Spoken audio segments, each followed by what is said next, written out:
Hello friends, welcome to Kannada voice over. ಇವತ್ತಿನ ವಿಡಿಯೋದಲ್ಲಿ a good day to be a dog ಎಂಬ series ನ 4ನೇ ಎಪಿಸೋಡ್ ಎಕ್ಸ್ಪ್ಲೈನ್ ಮಾಡ್ತಾ ಇದ್ದೇನೆ. ಮೇಕಪ್ ರಾಣಿ ಇವರಿಬ್ಬರನ್ನ ನೋಡದಿರಲು ಕೊಡೆಯಿಂದ ತಮ್ಮನ್ನ ಕವರ್ ಮಾಡಿದ್ದನ್ನ ತೋರಿಸಿ ಲಾಸ್ಟ್ ಎಪಿಸೋಡ್ ಎಂಡ್ ಆಗಿದ್ದಲ್ವಾ. ಆದರೆ 4ನೇ ಎಪಿಸೋಡ್ ನ ಸ್ಟಾರ್ಟಿಂಗ್ ಅಲ್ಲಿ ಹ್ಯಾನಾ ಮತ್ತೆ ಜಿನ್ಸೋ ಶಾಪಿಂಗ್ ಗೆ ಬಂದ ದಿನದಂತೆ ನಡೆದಿದ್ದನ್ನ ತೋರಿಸುತ್ತಾರೆ. ನಾವೆಲ್ಲರೂ ಒಟ್ಟಿಗೆ ಮದುವೆಗೆ ಹೋಗೋಣ ಎಂದು ಮೇಕಪ್ ರಾಣಿ ಹೇಳಿದಾಗ ಹ್ಯಾನಾ ಅದಕ್ಕೆ ಓಕೆ ಹೇಳಿರುತ್ತಾಳಲ್ವಾ. ಮೇಕಪ್ ರಾಣಿ ಹೋದ ನಂತರ ಜಿನ್ಸೋ ಒಂದು ಪ್ಲಾನ್ ನ ರೆಡಿ ಮಾಡ್ತಾನೆ. ಹಾಗೆ ಆನಲೊಂದಿಗೆ ಲೀ ಎಲ್ಲಾ ಫಂಕ್ಷನ್ ಗೂ ಲೇಟ್ ಆಗಿ ಬರೋದರಿಂದ ನೀವು ಅವನೊಂದಿಗೆ ಹೋದರೆ ಮದುವೆಗೆ ಕರೆಕ್ಟ್ ಟೈಮಿಗೆ ಹೋಗೋದಕ್ಕೆ ಆಗಲ್ಲ ಅಂದಾಗ, ಹಾಗಿದ್ದರೆ ನಾನು ನಿಮ್ಮೊಂದಿಗೆ ಬರ್ತೇನೆಂದು ಹ್ಯಾನಾ ಹೇಳಿರುತ್ತಾಳೆ. ಹಾಗೆ ಜಿನ್ಸೋ ಮನೆಗೆ ಬಂದು ಮ್ಯಾಪ್ ಅಲ್ಲಿ ದಾರಿ ನೋಡ್ತಿರುತ್ತಾನೆ. ಈ ವಿಷಯವನ್ನ ಹ್ಯಾನಾ ತನ್ನ ಅಕ್ಕನೊಂದಿಗೆ ಹೇಳುವಾಗ, ನೀನು ಯಾಕೆ ಜಿನ್ಸೋನೊಂದಿಗೆ ಹೋಗ್ತಿರೋದು? ಲೀನ ಬಲೆಗೆ ಹಾಕಿಕೊಳ್ಳೋದಕ್ಕೆ ಒಳ್ಳೆ ಚಾನ್ಸ್ ಇತ್ತು, ಆದರೆ ಅದನ್ನೇ ನೀನು ಬೇಡ ಅಂತ ಹೇಳೋದನ್ನ ನೋಡಿದ್ರೆ ಬೇರೆ ಏನೋ ಸಮಥಿಂಗ್ ಇದೆ ಅನಿಸುತ್ತೆ. ಲೀನ ಬಿಟ್ಟು ಈಗ ಜಿನ್ಸೋನ ಮೇಲೆ ಕ್ರಶ್ ಆಗಿದೆಯಾ ಎಂದು ಅಕ್ಕ ಹ್ಯಾನಲೊಂದಿಗೆ ಕೇಳಿದಾಗ, ಹಾಗೇನಿಲ್ಲ ಎಂದು ಹ್ಯಾನಾ ಅಕ್ಕನೊಂದಿಗೆ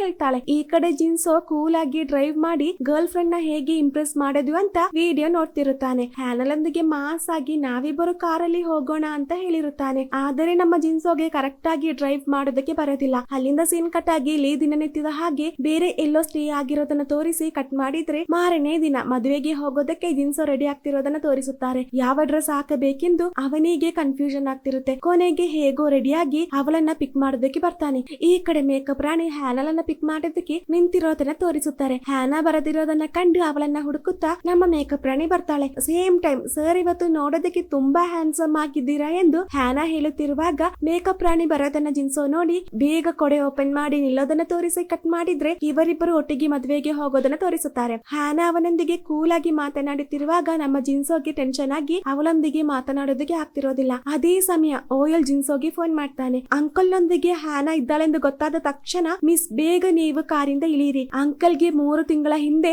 ಲೈಸೆನ್ಸ್ ಸಿಕ್ಕಿದ್ದು. ಎಕ್ಸ್ಪ್ರೆಸ್ ವೇ ಇಂದ ಇಲ್ಲಿ ತನಕ ನನ್ನ ಅಂಕಲ್ ಹೋಗಿಲ್ಲ. ಜೀವ ಬೇಕಿದ್ದರೆ ಬೇಗ ಕಾರಿಂದ ಹಾರಿ ಅಂದಾಗ ಹ್ಯಾನಾ ಎದುರೇ ಸೀಟ್ ಬೆಲ್ಟ್ ನ ಗಟ್ಟಿಯಾಗಿ ಹಿಡಿದು ಕೂತಿರುತ್ತಾಳೆ. ಜಿನ್ಸೋಗೆ ದಾರಿ ತುಂಬಾ ತಪ್ಪಿದರೂ ಕೊನೆಗೆ ಕರೆಕ್ಟ್ ಟೈಮ್ ಗೆ ಮದ್ವೆಗೆ ಬರ್ತಾರೆ. ಜಿನ್ಸೋ ತನ್ನ ಕೈಯನ್ನ ಹಿಡಿದು ಓಡುತ್ತಿರುವಾಗಲೂ ತನ್ನ ಕ್ಲಿಪ್ ನ ಸರಿ ಮಾಡಿ ಕೊಡುವಾಗಲೂ ಅವರಿಬ್ಬರ ಮಧ್ಯೆ ಒಂದು ಕೆಮಿಸ್ಟ್ರಿ ವರ್ಕ್ ಆಗುತ್ತೆ. ಜಿನ್ಸೋ ಅವಳನ್ನ ಇಂಪ್ರೆಸ್ ಮಾಡುವಂತಹ ಬಿಸಿಯಲ್ಲಿ ಇರುತ್ತಾನೆ. ಅಲ್ಲಿಂದ ಸೀನ್ ಕಟ್ ಆಗಿ ಮದುವೆ ಫಂಕ್ಷನ್ ನಡೆಯುತ್ತಿರೋದನ್ನ ತೋರಿಸುತ್ತಾರೆ. ಅವರಿಬ್ಬರನ್ನ ಕಂಡು ನನ್ನ ಈ ಶಾಪದ ಕುರಿತು ಗೊತ್ತಾಗಿ ನನ್ನ ಇದೇ ತರ ಪ್ರೀತಿಸುವಂತ ಹುಡುಗ ಸಿಗ್ತಾನ ಎಂದು ಹ್ಯಾನಾ ಯೋಚಿಸುತ್ತಿರುತ್ತಾಳೆ. ಹಾಗೆ ಥಿಂಕ್ ಮಾಡ್ತಿರುವಾಗ ನಮ್ಮ ಜಿನ್ಸೋ ಹಾಡನ್ನ ಹಾಡ್ತಾನೆ. ಇದನ್ನ ಕೇಳಿ ಹ್ಯಾನಾ ಮೈ ಮರೆಯುತ್ತಾಳೆ. ಜಿನ್ಸೋ ಈ ಹಾಡನ್ನ ಅವಳಿಗೋಸ್ಕರ ಹಾಡಿರುತ್ತಾನೆ. ಈ ಕಡೆ ಮೇಕಪ್ ರಾಣಿ ಬರುವಷ್ಟರಲ್ಲಿ ಮದುವೆ ಮುಗಿದು ಲಂಚ್ ಗೆ ಟೈಮ್ ಆಗಿರುತ್ತದೆ. ಜಿನ್ಸೋ ಹಾಡನ್ನ ಹಾಡಿದ್ದನ್ನ ತಿಳಿದು ಮಿಸ್ ಮಾಡ್ತೀಯ ಅಂತ ಫೀಲ್ ಮಾಡ್ಕೋತಾಳೆ. ಹಾಗೆ ಊಟ ಮಾಡುತ್ತಿರುವಾಗ ಕಪಲ್ಸ್ ಅವರ ಹತ್ತಿರ ಬಂದು, ಇಲ್ಲೇ ಪಕ್ಕದಲ್ಲಿ ಸೂಪರ್ ಆದಂತಹ ಒಂದು ಬೀಚ್ ಇದೆ ಅಂದಾಗ, ಊಟದ ನಂತರ ಎಲ್ಲರಿಗೂ ಬೀಚ್ ಗೆ ಹೋಗೋಣ ಎಂದು ಇವರೆಲ್ಲರೂ ಪ್ಲಾನ್ ಹಾಕ್ತಾರೆ. ಹಾಗೆ ಮದುವೆ ಹುಡುಗ ಜಿನ್ಸೋನೊಂದಿಗೆ, ನನ್ನ ವಸ್ತುಗಳನ್ನ ನಿನ್ನ ಕಾರಲ್ಲಿ ಇಡ್ತೀಯಾ ಅಂತ ಕೇಳಿದಾಗ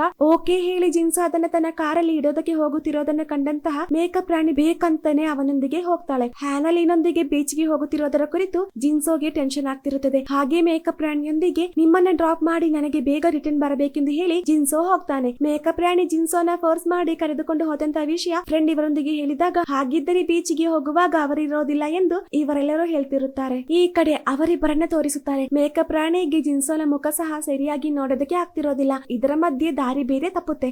ಮಧ್ಯೆ ಗಾಡಿ ಗುದ್ದೋದಕ್ಕೆ ಹೋಗೋದನ್ನ ಕಂಡು ಇವನು ನನ್ನನ್ನ ಕೊಲ್ಲೋದಕ್ಕೆ ಕರೆದುಕೊಂಡು ಹೋಗ್ತಿರೋದ ಎಂದು ಹೆದರಿ ಮೇಕಪ್ ರಾಣಿ ಕೂತಿರುತ್ತಾಳೆ. ಅಷ್ಟರಲ್ಲಿ ಅವರೆಲ್ಲರೂ ಬೀಚ್ ಗೆ ಬಂದಿರುತ್ತಾರೆ. ಹಾಗೆ ಮಾತನಾಡುತ್ತಿರುವಾಗ ಅಲೆಗಳು ಸೂರ್ಯನಿಂದ ದೂರ ಆಗ್ತಿರೋದು ಪುನಃ ಒಂದಾಗೋದರ ಕುರಿತು ಲೀ ಸಾಹಿತ್ಯ ಹೇಳುತ್ತಿರುವಾಗ ಹ್ಯಾನಾ ಅದಕ್ಕೆಲ್ಲ ಉತ್ತರಿಸುತ್ತಾಳೆ. ಹಾಗೆ ಅವರಿಬ್ಬರು ವಾಪಸ್ ಬರುವಾಗ ಸಡನ್ ಆಗಿ ಲೀ ಅದೇ ಜಾಗದಲ್ಲಿ ಸ್ಟಕ್ ಆಗಿ, ನೀನು ಅಂದುಕೊಳ್ಳೋದಕ್ಕಿಂತ ಮೊದಲೇ ನೀನು ಅವನಿಂದ ದೂರ ಆಗ್ತೀಯಾ ಅಂತ ಹೇಳುತ್ತಿರುವಾಗ ಆ ಪುರಾತನ ಕಾಲದಲ್ಲಿ ಹ್ಯಾನಾ ಜಿನ್ಸೋನ ಗಟ್ಟಿಯಾಗಿ ಬಿಗ್ಗಿ ತಪ್ಪಿ ಅಳುತ್ತಿರೋದನ್ನ ತೋರಿಸುತ್ತಾರೆ. ಅಲ್ಲಿಂದ ಸೀನ್ ಕಟ್ ಆಗಿ ಜಿನ್ಸೋ ಮೇಕಪ್ ರಾಣಿನ ಡ್ರಾಪ್ ಮಾಡಿ ಮನೆಗೆ ಹೋಗುತ್ತಿರೋದನ್ನ ತೋರಿಸುತ್ತಾರೆ. ಈ ಕಡೆ ಹ್ಯಾನಾ ಜಿನ್ಸೋನ ಫೋಟೋ ನೋಡುತ್ತಿರುವಾಗ, ನೀವು ಸೇಫ್ ಆಗಿ ಮನೆಗೆ ಹೋದ್ರಾ ಎಂದು ಜಿನ್ಸೋ ಮೆಸೇಜ್ ಮಾಡ್ತಾನೆ. ಹ್ಯಾನಾ ಅದಕ್ಕೆ ರಿಪ್ಲೈ ಮಾಡ್ತಾಳೆ. ಅಷ್ಟರಲ್ಲಿ ಅಕ್ಕ ಪುನಃ ಅವಳ ಕೂದಲು ಬಾಚೋದಕ್ಕೆ ಬರ್ತಾಳೆ. ಹಾಗೆ ಅವಳೊಂದಿಗೆ, ನಿನಗೆ ಆ ವಿದ್ಯಾರ್ಥಿಯೊಂದಿಗೆ ಸಹಾಯ ಕೇಳಬಹುದಲ್ವಾ? ಜಿನ್ಸೋ ಅವನ ಅಂಕಲ್ ಆದ್ದರಿಂದ ನಿದ್ರೆ ಮಾಡುವಾಗ ಅವನ ರೂಮಿಗೆ ಈಸಿಯಾಗಿ ಹೋಗಬಹುದಲ್ವಾ ಅಂದಾಗ, ನಾನು ಅವನ ಟೀಚರ್ ಅಲ್ವಾ, ಕಿಸ್ನ ಕುರಿತೆಲ್ಲ ನಾನು ಹೇಗೆ ಅವನೊಂದಿಗೆ ಹೇಳೋದು ಅಂತ ಹ್ಯಾನಾ ಹೇಳ್ತಾಳೆ. ಇದರಿಂದ ಓಯಿಲ್ ನೊಂದಿಗೆ ಮಾತನಾಡೋದಕ್ಕೆ ಅಕ್ಕ ಮತ್ತೆ ಚೋಹಿನ್ ಬರ್ತಾನೆ. ನಮ್ಮ ಫ್ಯಾಮಿಲಿ ಸೀಕ್ರೆಟ್ ನ ನೀನು ಯಾರೊಂದಿಗೂ ಹೇಳಬಾರದು, ನಿನ್ನಿಂದ ನಮಗೆ ಒಂದು ಸಹಾಯ ಆಗಬೇಕೆಂದು ಅವರಿಬ್ಬರು ಓಯಿಲ್ ನೊಂದಿಗೆ ಮಾತನಾಡುತ್ತಿರುತ್ತಾರೆ. ಅಲ್ಲಿಂದ ಸೀನ್ ಕಟ್ ಆಗಿ ಮಾರನೇ ದಿನ ಕೂಲಲ್ಲಿ ಹ್ಯಾನಾ ಓಯಿಲ್ ನೊಂದಿಗೆ ಇದರ ಕುರಿತು ಹೇಳೋದಕ್ಕೆ ಬರ್ತಾಳೆ.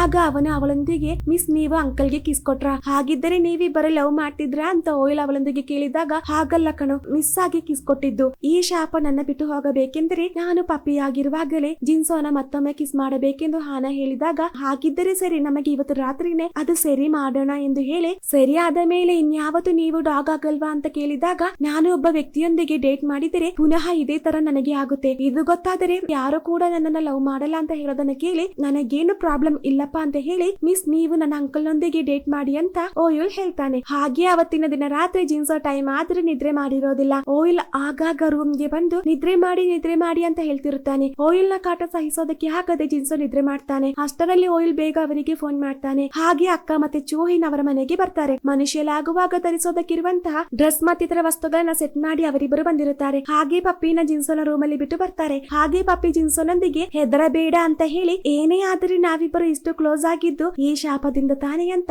ಒಬ್ಬಳೇ ಹೇಳ್ತಿರುತ್ತಾಳೆ. ನಮ್ಮ ಹ್ಯಾನಾಲಿಗೂ ಜಿನ್ಸೋನ ಮೇಲೆ ಒಂದು ಫೀಲ್ ಬಂದಿರುತ್ತೆ. ಹಾಗೆ ಹ್ಯಾನಾ ಜಿನ್ಸೋನ ಕಿಸ್ ಮಾಡೋದನ್ನ ತೋರಿಸುತ್ತಾರೆ. ಕಿಸ್ ಮಾಡಿದರೂ ಹ್ಯಾನಾ ಮನುಷ್ಯಲಾಗಿ ಚೇಂಜ್ ಆಗಿರೋದಿಲ್ಲ. ಪುನಃ ಟ್ರೈ ಮಾಡಿದ್ರು ಪಪ್ಪಿ ಹಾಗೆ ಇರ್ತಾಳೆ. ಅಷ್ಟರಲ್ಲೇ ಜಿನ್ಸೋ ಎದ್ದು ಜೋರಾಗಿ ಕಿರ್ಚುತ್ತಾನೆ. ಹಾಗೆ ಅವರಿಬ್ಬರು ಬೇಗ ಹ್ಯಾನಾನ ಹಿಡಿದುಕೊಂಡು ಅಲ್ಲಿಂದ ಎಸ್ಕೇಪ್ ಆಗ್ತಾರೆ. ಓಯುಲ್ ಬೇಗ ಜಿನ್ಸೋನ ಹತ್ತಿರ ಬಂದು, ಅಂಕಲ್ ನೀವೇನಾದರೂ ಕನಸು ಕಂಡ್ರ ಅಂತ ಟಾಪಿಕ್ ನ ಚೇಂಜ್ ಮಾಡ್ತಾನೆ. ಪಪ್ಪಿನ ಕಂಡಿದ್ದು ಕನಸು ಎಂದು ಜಿನ್ಸೋಗೆ ನಂಬೋದಕ್ಕೆ ಆಗ್ತಿರೋದಿಲ್ಲ. ಮಾರನೇ ದಿನ, ನಾನು ಕಿಸ್ ಮಾಡಿದ್ರು ಯಾಕೆ ನಾನು ಪೂರ್ಣವಾಗಿ ಮನುಷ್ಯಲಾಗಿಲ್ಲ, ಒಂದು ವೇಳೆ ಇವತ್ತಿಂದ ಪಪ್ಪಿ ಆಗೋದಿಲ್ಲ ಎಂದು ಹ್ಯಾನಾ ಅಂದುಕೊಂಡಿರುತ್ತಾಳೆ. ಆದರೆ ಇವತ್ತು ರಾತ್ರಿನೂ ಹ್ಯಾನಾ ಪಪ್ಪಿ ಆಗಿರುತ್ತಾಳೆ. ಇದರ ರೀಸನ್ ಏನೆಂದು ಅಮ್ಮನೊಂದಿಗೆ ಕೇಳೋಣ, ಈ ಶಾಪದ ಡೀಟೇಲ್ಸ್ ನ ಕೇಳಿ ತಿಳಿದುಕೊಳ್ಳೋಣ ಎಂದು ಅಕ್ಕ ಅವಳೊಂದಿಗೆ ಹೇಳಿದಾಗ, ನಿನ್ನ ವಿಷಯ ಗೊತ್ತಾಗಿ ಅಮ್ಮ ನಿನ್ನನ್ನ ಕೊಲ್ಲದೆ ಬಿಟ್ಟಿದ್ದು ನಿನ್ನ ಭಾಗ್ಯ. ಇನ್ನು ನನ್ನ ವಿಷಯ ಗೊತ್ತಾದರೆ ಅಮ್ಮ ನನ್ನ ಪೀಸ್ ಮಾಡ್ತಾರೆ ಎಂದು ಹ್ಯಾನಾ ಅಕ್ಕನೊಂದಿಗೆ ಹೇಳಿ, ಜಿನ್ಸೋನ ಕಿಸ್ ಮಾಡೋದಕ್ಕೆ ಹೋಗುವಾಗ ನನ್ನ ಹಾರ್ಟ್ ಬೀಟ್ ಜೋರಾಗಿತ್ತು, ಇದರಿಂದ ನಾನು ಚೇಂಜ್ ಆಗದಿರಬಹುದಾ ಎಂದು ಹ್ಯಾನಾ ಹೇಳಿದಾಗ, ನೈಸ್ ಆಗಿ ಅಮ್ಮನೊಂದಿಗೆ ಕೇಳೋಣ ಎಂದು ಅಕ್ಕ ಹೇಳ್ತಾಳೆ. ಅಲ್ಲಿಂದ ಸೀನ್ ಕಟ್ ಆಗಿ ಅಮ್ಮ ಹೇಳಿದ್ದೇನೆಂದು ತಿಳಿಯಲು ಹ್ಯಾನಾ ಅಕ್ಕನ ತಿರ ಬಂದಾಗ,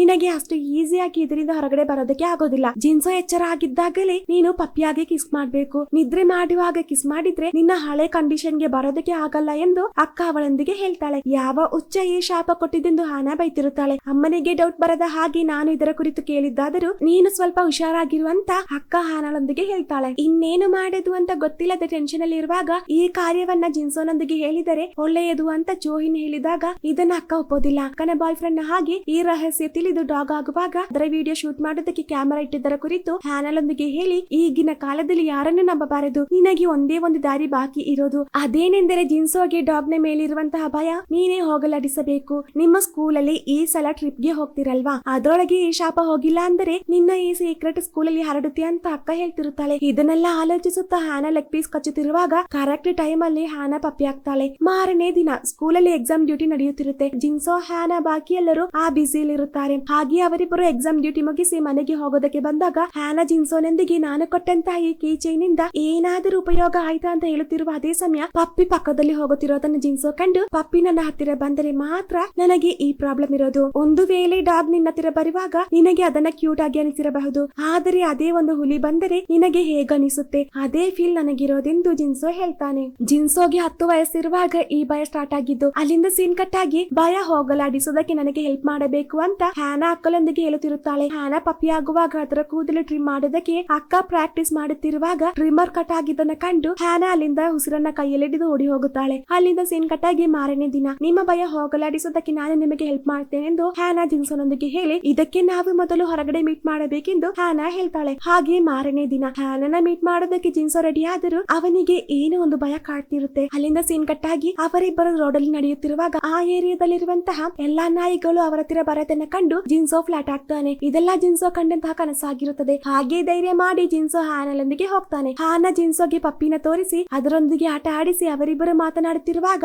ಆ ಪಪ್ಪಿ ಬೊಗಳುತ್ತಾ ಏನು ಹೇಳಿದೆಂದು ಅವನೊಂದಿಗೆ ಕೇಳಿದಾಗ, ನಿನ್ನ ಕಚ್ಚಿ ಕಚ್ಚಿ ಪೀಸ್ ಮಾಡ್ತೇನೆಂದು ಬೊಗಳುತ್ತಿರೋದೆಂದು ಜಿನ್ಸೋ ಹೇಳಿದಾಗ, ಅದು ಹಾಗೆ ಬೊಗಳೋದಲ್ಲ, ನನ್ನ ಹತ್ತಿರ ಬರಬೇಡ, ನನಗೆ ಭಯ ಆಗ್ತಿದೆ ಅಂತ ಬೊಗಳುತ್ತಿರೋದೆಂದು ಹ್ಯಾನಾ ಅವನಿಗೆ ಹೇಳಿಕೊಡ್ತಾಳೆ. ಸ್ವಲ್ಪ ಇಂಪ್ರೂವ್ಮೆಂಟ್ ಇದೆ ಅಂತ ಅವರಿಬ್ಬರು ಮಾತನಾಡುತ್ತಿರುವಾಗ ಬೇರೆ ಒಂದು ಪಪ್ಪಿ ಅವರ ಹತ್ತಿರ ಓಡಿ ಬರೋದನ್ನ ಕಂಡು ಜಿನ್ಸೋ ಹೆದರಿ ಕೂತಿರುತ್ತಾನೆ. ಇದನ್ನ ಕಂಡು ಹ್ಯಾನಾ ತನ್ನ ಕೋಟಿಂದ ಜಿನ್ಸೋನ ಕವರ್ ಮಾಡಿ, ಎಲ್ಲದಕ್ಕಿಂತ ಇದು ನಿಮ್ಮ ಸೇಫ್ ಪ್ಲೇಸ್ ಅಂತ ನೀವು ಅಂದುಕೊಳ್ಳಿ ಎಂದು ಹ್ಯಾನಾ ಅವನೊಂದಿಗೆ ಹೇಳಿದಾಗ ಜಿನ್ಸೋ ಹ್ಯಾನನ ಕಣ್ಣು ಮುಚ್ಚಿದೆ ಹಾಗೆ ನೋಡುತ್ತಿರೋದನ್ನ ತೋರಿಸಿ ಈ ಎಪಿಸೋಡ್ ಎಂಡ್ ಆಗುತ್ತೆ. ಮುಂದೇನಾಗುತ್ತೆ ಅಂತ ನಮಗೆ ನೆಕ್ಸ್ಟ್ ಎಪಿಸೋಡ್ ಅಲ್ಲಿ ನೋಡೋಣ. ಹಾಗೆ ನಿಮಗೆ ನನ್ನ ವಿಡಿಯೋ ಇಷ್ಟವಾದಲ್ಲಿ ಪ್ಲೀಸ್ ಲೈಕ್ ಮಾಡಿ, ಶೇರ್ ಮಾಡಿ, ಸಬ್ಸ್ಕ್ರೈಬ್ ಮಾಡಿ, ಜೊತೆಗೆ ಪಕ್ಕದಲ್ಲಿರುವಂತಹ ಬೆಲ್ ಐಕಾನ್ ಪ್ರೆಸ್ ಮಾಡಿ. Thank you.